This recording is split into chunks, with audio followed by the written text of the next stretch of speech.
Hola, hoy vamos a ver cómo forzar detención de una aplicación en Realme Narza 70.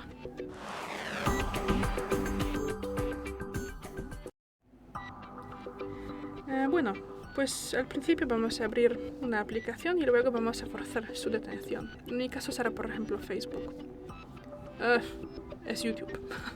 Luego salimos de la aplicación, entramos en los ajustes y buscamos la pestaña Apps o Aplicaciones. Tras eso entramos en la primera gestión de aplicaciones y buscamos la aplicación. Y aquí también podemos ayudarnos con el buscador. Entramos YouTube y aquí tenemos forzar detención. Confirmamos con aceptar y ya. Gracias por ver el vídeo, déjanos un like y suscríbenos. Hasta luego.